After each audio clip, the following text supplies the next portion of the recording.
तुम उसी तरह तोते के रूप में भटको। नहीं नहीं, मुझे आजाद करो वरना मैं तुम्हें छोड़ूंगा नहीं। अब तुम मेरा कुछ भी नहीं बिगाड़ सकती।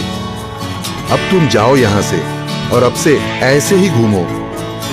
अब तुम्हें पता चलेगा कि दूसरों को दर्द देने में कैसा महसूस होता है। इसके बाद वह राक्षस वहां से उड़ जाता है। मरचू और उसकी पत्नी सीता दोनों खुश हो जाते हैं। मरचू पहले की तरह काम करने लगता है। वह और उसकी पत्नी दोनों खुशी खुशी जिंदगी गुजारने लगते हैं।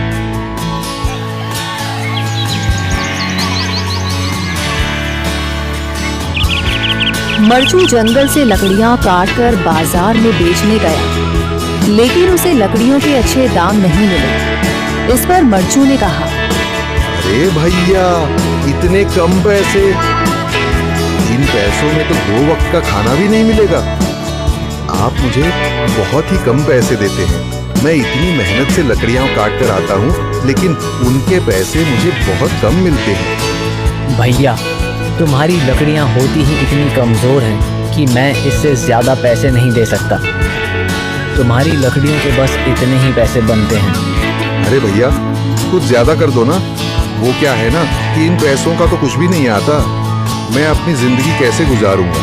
भैया, तुम जाकर अच्छी लकड़ियां लाओ, तभी इन लकड़ियों का अच्छा दाम मिल पाएगा, वरना इन लकड़ियों का तो यही दाम है।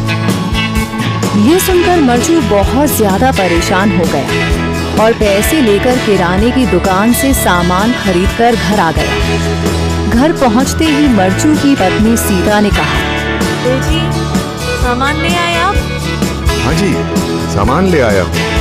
सीता के चेहरे पर खुशी छा जाती है, लेकिन जब उसने सामान देखा, जी, इसमें तो बहुत थोड़ा सामान है। हाँ सीता, मुझे पता है कि यह सामान बहुत थोड़ा है, लेकिन मैं क्या करूं? मेरे पास जितने पैसे थे, मैं उतने का ही सामान लेकर आ गया हूँ। इस तरह हमारा गुजारा कैसे हो पाएगा जी? आपको तो पता ही है कि हम कितनी मुश्किलों से गुजारा करते हैं। हाँ हाँ, मुझे पता है, लेकिन मैं कर भी क्या सकता हूँ? मेरे पास इतने पैसे ही नहीं कि हम एक अच्छी जिंदगी गुजार सकें। इतनी मेहनत कर रहा हूँ, लेकिन फिर भी मेहनत का फल नहीं मिल रहा। इतनी मेहनत से अच्छी लकड़ी काट कर आता हूँ, लेकिन मुनासिब दाम नहीं मिलता। मैं तो बहुत परेशान हूँ। क्या करूँ? कहाँ जाऊँ? अरे जी, आप परेशान न हो, आप कोई और काम देख लें। मैंने कई बार काम तलाशने की कोशिश की, पर किसी ने भी मुझे काम नहीं दिया। ये सुनकर सीता भी काफी ज्यादा परेशान हो गई।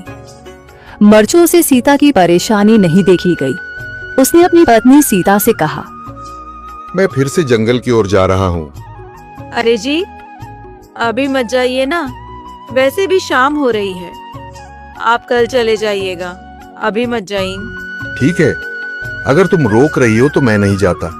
मैं कल चला जाऊंगा। इसके बाद मरचू गांव में घूमने के लिए चला गया। तभी उसे एक आदमी मिला और उसने कहा, कहाँ जा रहे हो भैया? और सुनाओ, क्या हाल चाल है? जिंदगी कैसे गुजर रही है? अरे भैया, तुम्हें तो पता है कि लकड़ियां काटकर कैसे गुजारा होता है। हाँ भैया, तुम सही कह रहे हो। और आसपास के जंगलों में अच्छी लकड़ियां भी नहीं है। इसके लिए तो जंगल के अंदर जाना पड़ेगा। पर जंगल के अंदर तो काफी सारे जंगली जानवर होंगे। मुझे बहुत डर लगता है भैया, मैं जंगल में कैसे जाऊंगा? हाँ भैया, जंगली जानवर तो होंगे, लेकिन अच्छी लकड़ियां तो वहीं से ही मिलेंगी। ये सुनकर मरचू बहुत ज्यादा परेशान हो गया, लेकिन वह आदमी बिल्कुल ठीक कह रहा था। जंगल के किनारे की सारी लकड़ियां कट चुकी थीं। अब सिर्फ जंगल के अंदर ही अच्छी लकड़ियां बची थीं। अगली सुबह मरचू